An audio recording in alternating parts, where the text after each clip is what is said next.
Fable is a fantasy action RPG developed by Lionhead Studios in 2004. I'm reviewing the Anniversary remaster released in 2014. Fable is considered as one of the classic action RPG series in the mid-2000s. I didn't grow up with consoles back in the day, so I missed a lot of 3D classics from that time.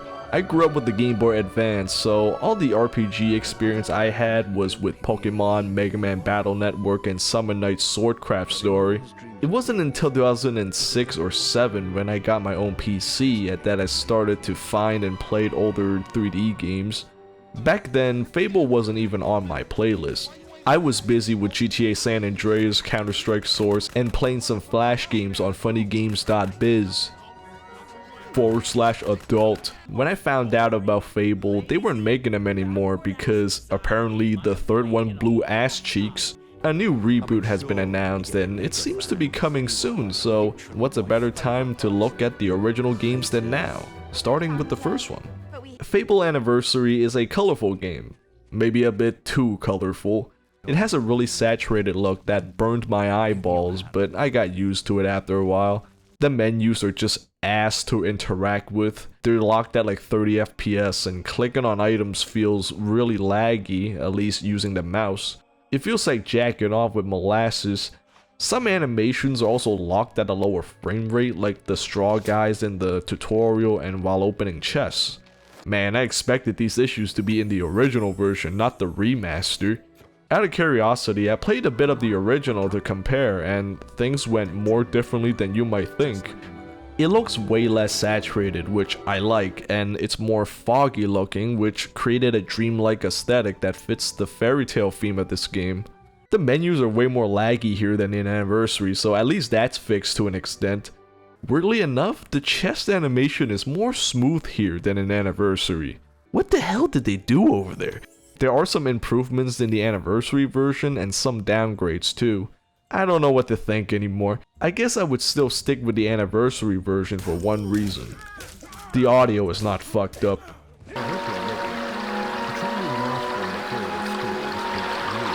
It sucks because I really like how the lost chapters look, but looks like we need a full-on remake to get things looking perfect.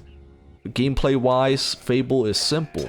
You get and do quests from the Heroes Guild and explore the map to move forward in the story, make some black and white choices, and screw around with the NPCs. The combat is alright. You can use melee, bows and crossbows, and magic spells to take fools down.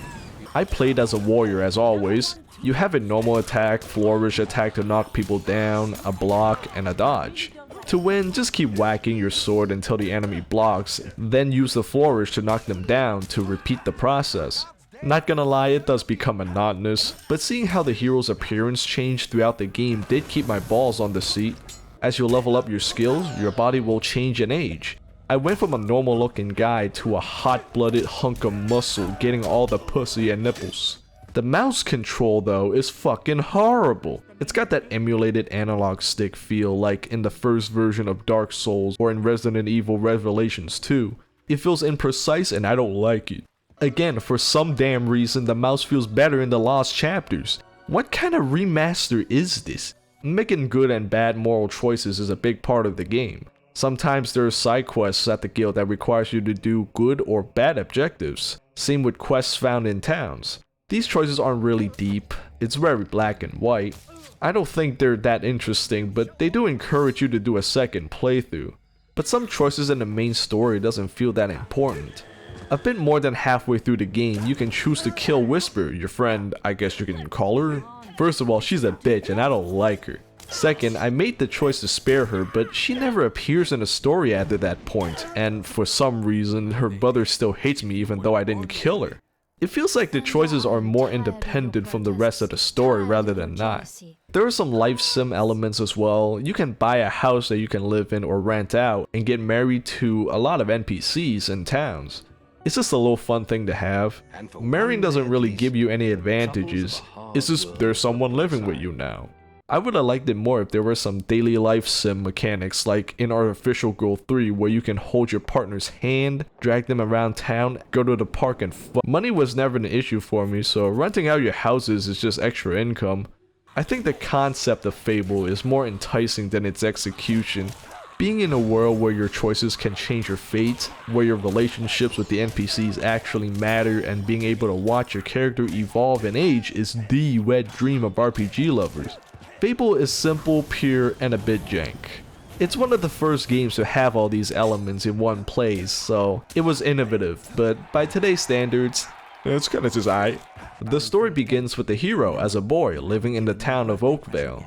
It's your sister Teresa's birthday, so your dad has you go around town doing good or bad deeds for gold to buy a box of chocolates for her. Teresa knew you would give her chocolate from a dream she had, hinting at her ability to see into the future. Suddenly, bandits come to fuck shit up. Almost everyone dies, including your dad, with your mom and sister kidnapped. While mourning over your father's death, a bandit comes in for the killing blow, but you get saved by Maze, a mage from the Heroes Guild. The bandits are looking for the hero for some reason. Could he be someone special? You're taken to the Heroes Guild to become a hero to help people, and of course, avenge your family. I think the overall story is alright. Basically, you find your sister and mom who got their shit fucked up. Teresa's eyes got cut up and was taken in by a group of bandits to have her power of foresight taken advantage of. Mom's been put into a prison protected by a giant tentacle monster. The man behind the raid on Oakville, as well as your family's suffering, is Jack of Blades. You meet Jack after going through the arena quest, and he's obviously the villain. He looks like he's about to whip his cock out and jack off in front of women unconsensually. He reveals that your mom was a hero by the name of Scarlet Robe. You know, because she wears a red robe. Jack needs the blood of you and your family to get the Sword of Eon, a powerful weapon that allows him to take over the world. Maze betrays you to join Jack because he's too much of a pussy to fight back. You delete Maze's asshole and eventually follow Jack to the Chamber of Fate, where he kills your mom and he gets the Sword of Eon. He's floating and shit like villains do, and you whoop his ass, cast him to the Shadow Realm along with the sword, or take the sword and kill your sister to become the baddest guy to ever bad guy. In the Lost Chapters expansion, Jack comes back but as a dragon and you have to finish him off one last time. That's it, the end. Fable is your standard definition of a hero's journey. Tragedy happens and you train to become strong and buff to beat the bad guy. There's really not much to say or complain about really. It's very straightforward. I don't find the characters that interesting or memorable. Whisper is like a rival to you in the story, but she's just annoying with her "I'll beat you" attitude. Whisper's brother Thunder is willing to beat my ass for evil pussy, so I don't need to say anymore. Teresa is cool at first, but she doesn't show up much. Same with Scarlet Mom. The Guildmaster, I don't think is even a character. You can't really ask him about himself or anything. He just tells you what to do in the main story. After the prison section where you get stuck there getting tortured for a year, you go back to the guild and he doesn't even give a fuck that you've been gone for so long. Maze could have been great. He's cool because he saved you in Oakvale and guides you throughout the story towards the right direction. But his betrayal was too sudden, I feel. Jack of Blades looks cool, but he feels really generic with his motives of taking over the world and all that, at least in the main story. I know you can find out about Jack in the books and game and in the short story, but come on, put some of that stuff in the main game to flesh him out more. I find the overall story to be blue-balling, but it has funny writing sometimes and it's fun going through something this simple once in a while. By today's standards, I don't think Fable is anything special, but back in the day, this would have blown my balls off. It's one of the games that paved the way for third-person action RPGs with choices and consequences, like Mass Effect and The Witcher games, and for that I'm willing to give a tribute. The game is very simple gameplay and story-wise though, so it didn't exactly appeal to me. I guess I came a bit late to the party. I prefer the look of the Lost Chapters version of the game, but the Anniversary Edition does run better on modern hardware and a tad less buggy. If you like games with fairy tale vibes and are in for a simple fun time, try out Fable. Right now I'm more interested in what the future entries hold. I heard Fable 2 is really good. It's not on PC at the time of this video, so I'm gonna have to do some sailing. But thanks for watching, like and subscribe, and see you in the next video. Later.